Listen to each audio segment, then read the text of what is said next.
കേരളത്തിൽ നിന്നുള്ള പുതിയ വിമാന കമ്പനി അൽ ഹിന്ദിന് ചിറകുമുളച്ചിരിക്കുന്നു.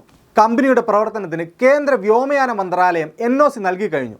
ഇന്ത്യൻ വ്യോമയാന ചരിത്രത്തിൽ കേരളം നൽകിയ സംഭാവന ചെറുതല്ല.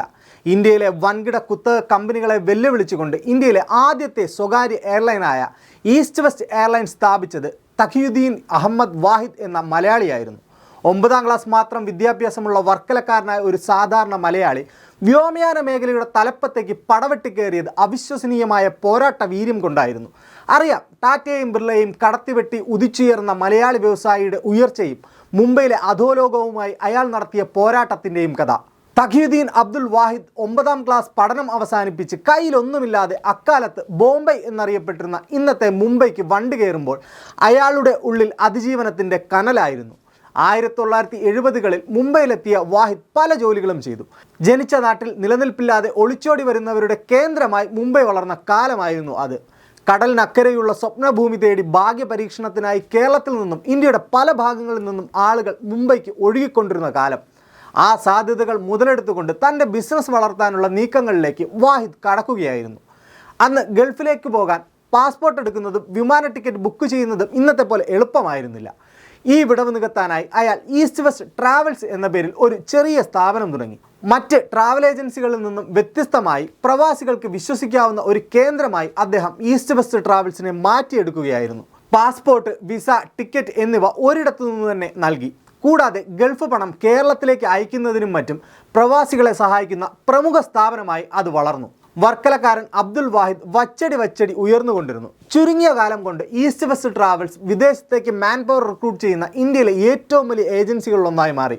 മുംബൈക്ക് പുറമെ കൊച്ചി, തിരുവനന്തപുരം, ചെന്നൈ, ഡൽഹി എന്നിവിടങ്ങളിലും ശാഖകൾ തുറക്കപ്പെട്ടു. 10,000-കണക്കിന് ആളുകളെ ഗൾഫിലേക്ക് അയക്കുന്നതിലൂടെ കോടിക്കണക്കിന് രൂപ വിറ്റുവരവുള്ള സ്ഥാപനമായി അത് മാറി.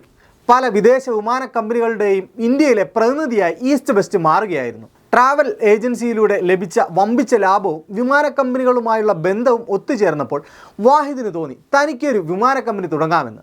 ടാറ്റയോ ബിർളയോ പോലും അതുവരെ ചെയ്യാത്ത ധീരമായ നീക്കമായിരുന്നു അത്. ട്രാവൽ ഏജൻസി വഴി ലഭിച്ച ലക്ഷക്കണക്കിന് യാത്രക്കാരുടെ ഡാറ്റ കൈവശമുണ്ടായിരുന്നതിനാൽ വിമാന കമ്പനി തുടങ്ങിയാൽ സീറ്റുകൾ നിറയുമെന്ന് വാഹിദിന് ഉറപ്പായിരുന്നു. ഇന്ത്യൻ രാഷ്ട്രീയ രംഗത്തെ കാറ്റും വാഹിദിന് അനുകൂലമായി വീശി തുടങ്ങി. 1991 ഇന്ത്യ വലിയ സാമ്പത്തിക പ്രതിസന്ധിയിലൂടെ കടന്നു പോകുമ്പോഴാണ് നരസിംഹറാവു സർക്കാർ ഉദാരവൽക്കരണം പ്രഖ്യാപിക്കുന്നത്. വ്യോമയാന മേഖല അതുവരെ സർക്കാരിൻ്റെ കുത്തകയായിരുന്നു. വിമാനയാത്ര എന്നത് ആഡംബരമായും ആർഭാടമായും കണ്ടിരുന്ന കാലത്ത് സ്വകാര്യ വ്യക്തികൾക്ക് വിമാനം പറത്താൻ അനുവാദം നൽകുന്ന എയർ ടാക്സി സ്കീം സർക്കാർ കൊണ്ടുവന്നു. ഇന്ത്യയിലെ വ്യോമയാന മേഖലയുടെ പിതാവെന്ന് വിശേഷിപ്പിക്കപ്പെടുന്ന JRD ടാറ്റയ്ക്കും ബിർള ഗ്രൂപ്പിനും പോലും പുതിയ നിയമങ്ങളിൽ ചില സംശയങ്ങളുണ്ടായിരുന്നു. എന്നാൽ ഈ അവസരം മുതലെടുക്കാൻ വാഹിദ് എന്ന വർക്കലക്കാരൻ ധൈര്യം കാണിച്ചു. വമ്പൻ കുത്തകകൾ പ്ലാനിംഗ് നടത്തുമ്പോൾ വാഹിദ് ബോയിങ് വിമാനങ്ങൾ വാങ്ങുന്ന തിരക്കിലായിരുന്നു. വമ്പൻ ബിസിനസ് ഗ്രൂപ്പുകളെ നോക്കുകുത്തിയാക്കി 1992 ഫെബ്രുവരിയിൽ 3 ബോയിങ് 737 വിമാനങ്ങളുമായി ഈസ്റ്റ് വെസ്റ്റ് എയർലൈൻസ് പ്രവർത്തനം ആരംഭിച്ചു.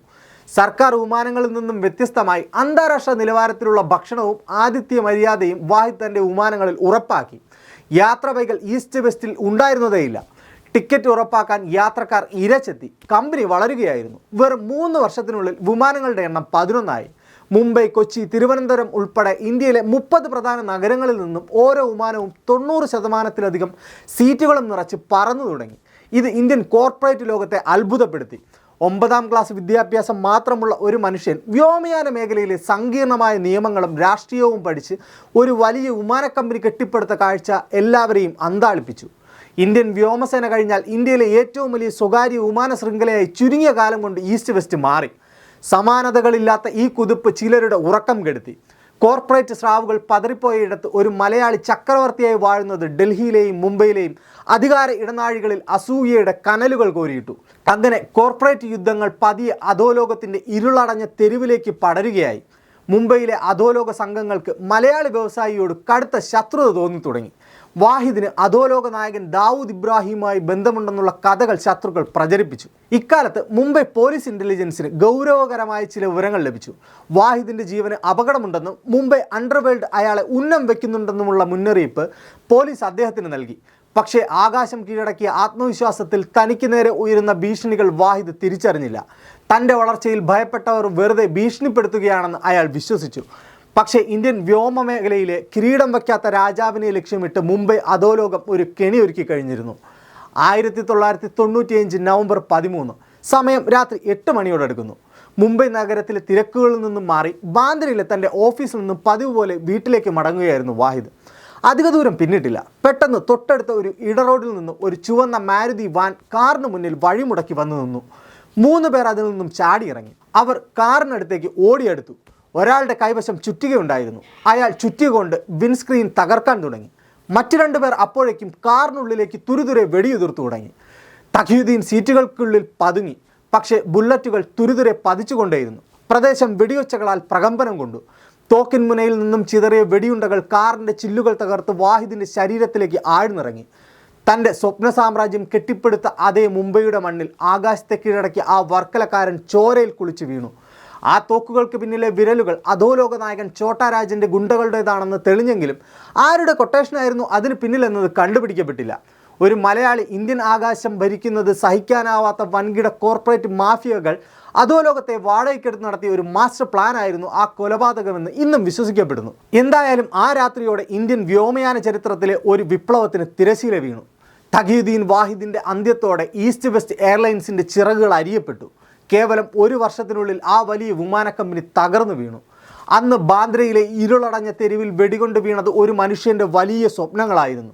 30 വർഷങ്ങൾക്കിപ്പുറം അതേ ആകാശത്തേക്ക് മറ്റൊരു കേരള വിമാന കമ്പനി പറന്നുയരുമ്പോൾ ചരിത്രം നീതി നടപ്പിലാക്കുകയാണ്. അന്ന് വാഹിദിനെ വീഴ്ത്തിയവർക്ക് മുന്നിൽ കാലം കരുതി വെച്ച മധുര പ്രതികാരം. കാലം ഒരുപാട് മാറി. 90കളിൽ മുംബൈ തെരുവുകളെ വിറപ്പിച്ചിരുന്ന അധോലോക ശക്തികൾക്ക് ഇന്ന് കോർപ്പറേറ്റ് മേഖലയിൽ വലിയ സ്വാധീനമില്ല.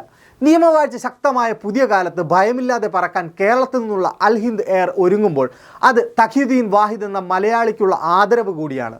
മലയാളികളുടെ വ്യോമയാന സ്വപ്നങ്ങൾ ഇനി ആകാശത്തോളം ഉയരത്തിൽ സുരക്ഷിതമായി പറന്നുയരും.